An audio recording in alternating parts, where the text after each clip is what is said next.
what makes him so difficult is his ability to, I guess, be calculated within the game.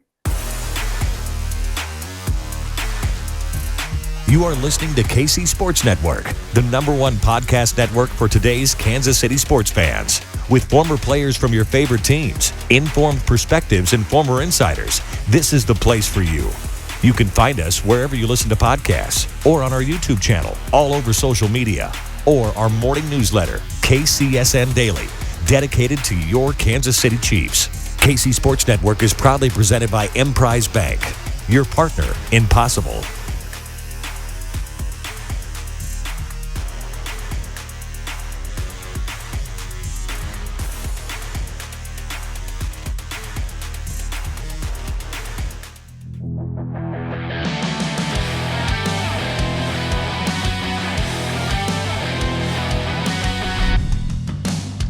What's up, Chiefs Kingdom? Yes, we have another podcast for you, and joined by a good buddy, and you know him well as one of the co-hosts here on KC Sports Network, and former Kansas City Chiefs and Houston Texans offensive lineman.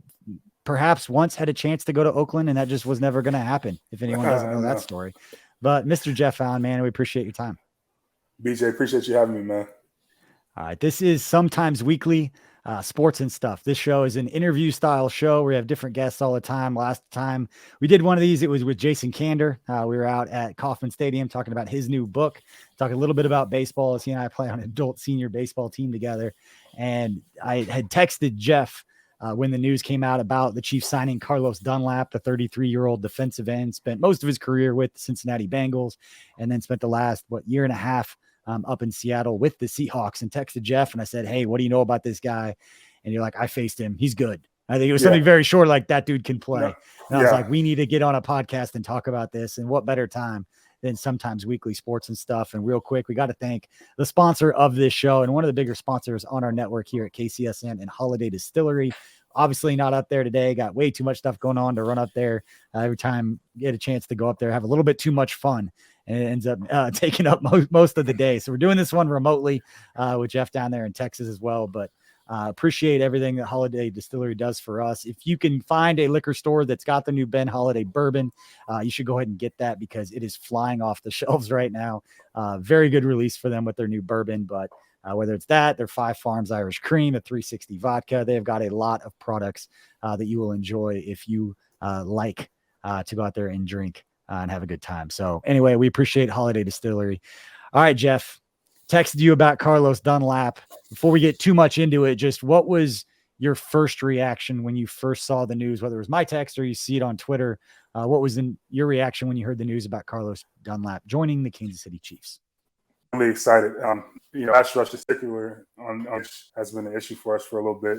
So I was happy to see us address it first in the draft, but then in free agency with a veteran guy like Carlos.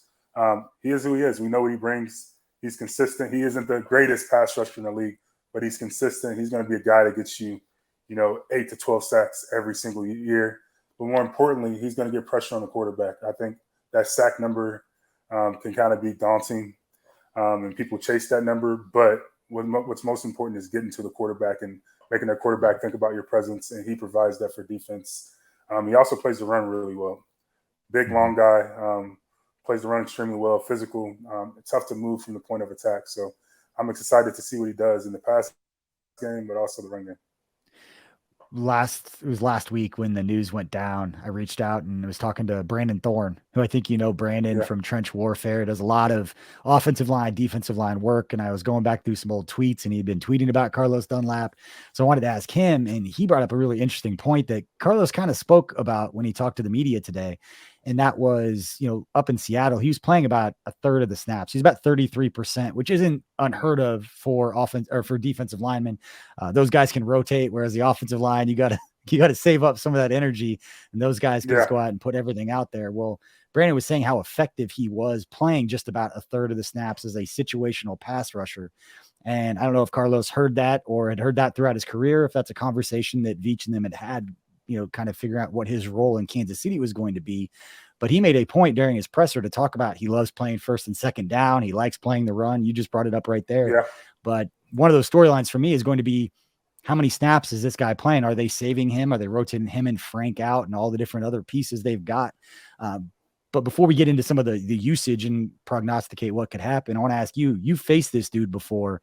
Easy to look, tall, strong, long. What makes him such a difficult player to go up against? And what do you think has led just to the consistency that he's had throughout his career? I mean, this dude, 10 straight seasons with at least 6 sacks. So he stays healthy. He plays through stuff. Everybody does who plays those kind of games, plays like that. But what stood out to you when you faced him the handful of times throughout your career? I mean, you talked about it. You can see it physically when you see the guy. He's a big dude. Reminds you of an Avatar. When you see him, he's just a big, tall, long dude. And what makes him so difficult is his ability to, I guess, be calculated within the game. He's a very smart player. He knows when it's a 3-step shot versus a complete drop back. He knows the situation.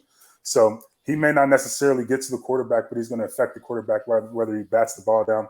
At one point, I remember he had a run where every year he was in the top 5 of batted passes. And when you go through the scouting report, that's one of the things that we talk about as offensive linemen is keeping his hands down. And he was probably one of the number one guys that we spoke about when we faced him. Like, hey, make sure, if he's not getting to the quarterback, that you're keeping his hands down because he's, I don't know how tall he is. He's about 6'7". When he raises his arms, it's 9 feet. So he's like a big building in there. So that's definitely his length is his number one attribute, but also he's really physical and strong. So as the game goes on, he wears on guys. You're leaning on him. He's leaning on you. You're leaning on him.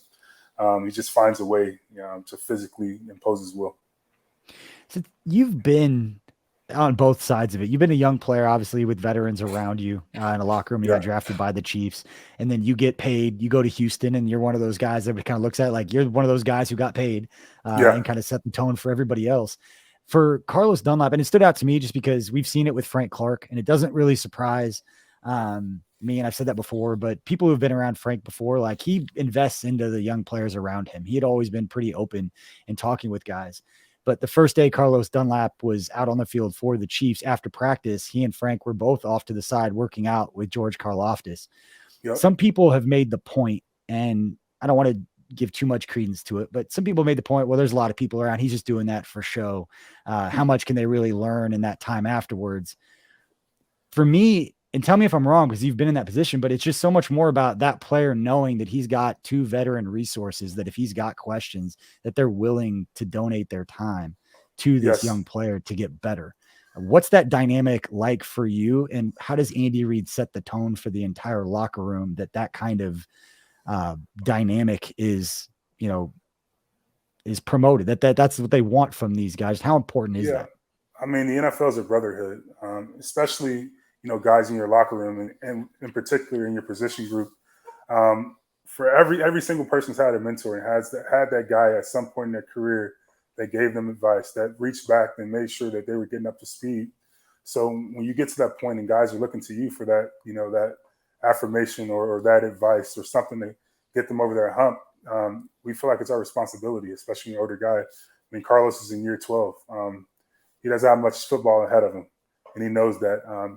He can still make an impact on the field, but when you get to that point in your career, you're wanting to make impact. You want to make an impact beyond your years on the field. You want to reach back and make sure that a younger guy can get paid one day, that a younger guy can win a Super Bowl, or a younger guy can have some individual success, and you take pride in that. I think Andy Reid himself, that's just the type of guy he is as a coach. So it rubs off on everybody, the entire coaching staff, the assistants, the equipment staff, the training room, and then down to the players. He's such a selfless person, and everything's bigger than him. And for a guy to have as much success as Andy Reid has had, and he's one of the most humble human beings you'll meet, you have no choice but to be humble. Yeah, every time I've heard him refer to himself, not as a coach all the time, we call him coach, but as a teacher. Yep. Yeah. And that he's not just teaching his players, he's teaching his coaches how to teach his players. And that's why you see all these guys getting opportunities around the league on both sides, both on the personnel and on the coaching side. They all learn, from Andy Reid and that organizational leadership. I talked about it the other day when people were watching an Andy Reid practice. And I was like, watch how much downtime there is between drills. Everybody from Alan Wright to Rick Burkholder to the offensive quality control coaches to the fellowship, the Bill Walsh fellowship coaches who were out there. Everybody knows exactly what's about to happen, what drill is next, where they need to go, which field, what area of the field. It's a beautiful thing to watch. If you just think about a couple hundred people out on a field and everybody knows exactly where to go and what to do. It's impressive to watch. But one more thing on Carlos, because I think he was a lot of Chiefs fans were talking about Robert Quinn, and the connection, and there was a lot of smoke around that. We don't know if they made a call. I'm sure, Veach called polls and was like, hey, like those conversations happen a lot. But how do you see him fitting into this group overall? And how comfortable are you as somebody who obviously played, supports the Chiefs, paying attention to what's going on? How do you feel about that pass rush group as a whole right now with Karlaftis, the young guy, obviously Frank, Chris, the different guys that they've added? I think it's going to be a lot better this year. Frank alone, I mean, he was up on the podium, I think, last week, and he spoke about some personal things and what he dealt with last year as a human being. A lot of people fail to realize that we're athletes, but we're human beings first. So he was dealing with some off the field things. He was dealing with, not producing and all types of things that he was dealing with and had to persevere through, and didn't necessarily have the focus that he needed to. He admitted it. So I feel like he's recommitted himself. So he's going to be a better football player, because sometimes those down years, you bounce back and have some of your best. So I'm counting on that from him. I think the young guy that they brought in, I think he has some juice. I've been seeing some of the one-on-ones. I love his bull rush. He has a lot of power behind him. And I hate comparing him to Ryan Kerrigan, but, he's a Purdue guy, defensive end. He looks like Ryan Kerrigan to me. And I think he's going to produce early on, just like Ryan did in his career. And then you bring in Carlos. Carlos, I think, I don't know, maybe he starts, but I think it's going to be a situational thing for him. Yeah. I mean, he's in year 12. I mean, as much as we want to be on the field at every single snap, when you're that old, it's a little bit different. So he's going to pick his spots, and he's going to be effective in those spots, and he's going to help us win some games. Yeah, I don't think, as a Chiefs fan, I mean, this is a group that finished dead last in the AFC last year, which is 31 sacks as a team. And you bring in a veteran who knows how to get after the passer to kind of put some of that information into George Karlaftis and kind of invest into those young players, just like we've seen from Frank. And then you've even got Leo Chanel. I mean, they drafted a Rush Sam who's known to get after the quarterback as just a piece for Steve Spagnuolo. I don't know how much we're going to see early in the season with some of the creative stuff that they want to save. Better than anybody that they don't show everything all the time. And he's going to bring some different packages. He's going to create some pressure and manipulate things with some of the blitzes that he brings. And I failed to mention the interior. I mean, Chris Jones is one of the best, if not the best. I mean, Aaron Donald's the best interior rusher in the league. He's at a different level. He's at a different level. Aaron Donald's Aaron Donald. But if you're not counting Aaron Donald, Chris might be the best interior pass rusher in the league. And then you also have, I like Ward. I mean, he's had moments. He's a smaller guy, but this guy has some juice in nickel packages and third down situations when you have to get off the field. I feel like he can make things happen. He's developing. We tend to forget about the guys that are on the roster year after year that develop and get better each year. So I think he's going to be good this year. And it's just going to make everybody better and make their jobs easier. Yeah, we saw the rep from Tershawn Wharton against Trey Smith yesterday. If you're following us at KC Sports Network on Twitter, there's a guy coming out of a Division II, Missouri Roller or Missouri S&T, whatever it is, like that. That was impressive. And he came up and he talked to media and said, I feel like I can compete with the big boys. You love to see it. One of the things, Jeff, and I'm going to pivot and make a hard pivot right now with this conversation, because I wanted to talk to you about Carlos Dunlap, man, but you and I just stay in communication so much about, obviously you and your wife started the small business with Cookie Society down in Texas, obviously a partner of our network, and they sponsor your show. But man, like, we have so many conversations about running a small business and just how, what the thought processes are and the stresses and all those kinds of things. But for, Chiefs fans, it's cool for all of us and for me to put my fan hat on as somebody to remove myself from being around you a little bit, just to go have a great career. You get your Super Bowl ring and then you pivot to a different world. And now starting a small business and working your way up, and the success that you and Marissa have had running Cookie Society, just how special has it been for you? And what's been the biggest challenge for you in kind of moving from playing in the NFL to then being a small business owner? Being a small business owner is one of the most difficult things that I've done in my life, but it's also one of the most rewarding. I'm having a blast with my wife building this business, this cookie empire, and we're learning as we go. Obviously, we had a business plan. We prepared as much as we needed to, but like Mike Tyson said, everyone has a plan until they get punched in the fucking mouth, and that's entrepreneurship to a T. You don't know what you don't know. There's problems that arise. There's situations that you never would think of that come into fruition and into play that you have to figure out how to fix those problems. So thankfully, both of us have athletic backgrounds, and both of us were Division I athletes, and I played professional sports. So we're not afraid to work, but also we have some characteristics from those days that makes you a better, leader, a better business owner. It helps you,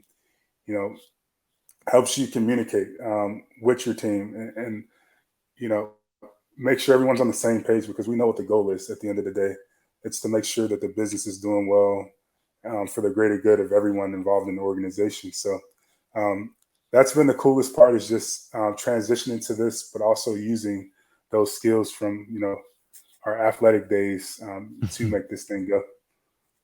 What do you think is the biggest takeaway that what's the thing that you learned from football that you use the most in running a small business? What's that skill set, that mindset? What is it that you think helps you the most? I would say the people part, and that's leadership, and that's making sure that everyone on the team knows the role. Knowing, just like in football, you have 53 guys at the end of the day that make the team. But with great leaders like Andy Reid, for instance, he's one of the greatest leaders I've ever been around. He makes that 53rd guy feel just as important as the number one guy, which is Patrick right now.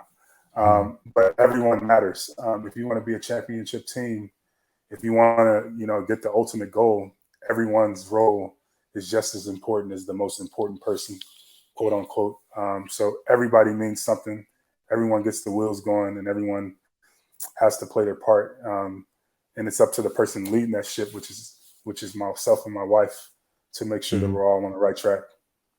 All right, Jeff, this is something I probably would have asked you when I was at the Chiefs, but I'm going to ask you now anyway, because maybe you could be a little more free with it. But I see it on social media, and it's cool that obviously you get drafted by the Chiefs. It means a lot to you just in general. You go down to Houston, you come back, play a little bit, and then you start this small business with your wife. Yeah. And it just seems like the support from Chiefs Kingdom, I'm biased, I'm always going to speak highly, but it's just a little bit different with this fan base and supporting former players, doing things like what you're doing with your wife. Just, can you speak to what that support means to you? And if you were surprised at all once it went down that you've gotten this kind of support for Cookie Society from Chiefs Kingdom? Well, I wasn't surprised at all. I mean, the love has always been genuine and organic. It's a special place. It's a second home for us. If I didn't go to Houston that first time around in free agency, I would have ended up staying there, my family and I. But we got down here in Texas and found out the luxury of having grandparents. So we ended up staying down here in Texas for the luxury of having them and their support. But outside of Texas, Missouri and Kansas are the top states that we ship to. So that's not by mistake. That's from the support of Chiefs Kingdom. That's from just them, their interest in us post-football. A lot of places, when you're done, you're just done. I mean, the fans forget about you. I mean, you got the few in between that remember the legends, but I mean, I wouldn't call myself a legend. I mean, I played for 7 years there, but I wouldn't say I'm a Hall of Fame or a Ring of Honor guy, but they treat me that way. And that's what's so special about Kansas City. If you're a Chief, you're a Chief forever. So thank you, Chiefs Kingdom. We really appreciate the support. My wife and I, we will definitely be back there with a Cookie Society one day. We're trying to figure this thing out so we can have cookies 24/7 there. That's good stuff. I wasn't going to bring that up because it was something I have joked with you about putting one of those stores around here, because I can't get enough of those things. But Jeff, man, I appreciate the time. Appreciate, obviously, Holiday Distillery for their support, but I appreciate you making time to do this episode here of Sometimes Weekly Sports and Stuff. Chiefs Kingdom, you can catch all the rest of the content that we've got here at KC Sports Network. More than 10 Chiefs shows a week, plus KU, K-State, Mizzou, and all kinds of other shows here. So by design, trying to give something for everyone. And I love these conversations. And I love talking with my guy, Jeff, man. We appreciate it. BJ, I appreciate it, man. All love. Checking out Sugar Daddy. Check it out. Check it out. There you go. All right, everybody. We will see you guys next time. See ya.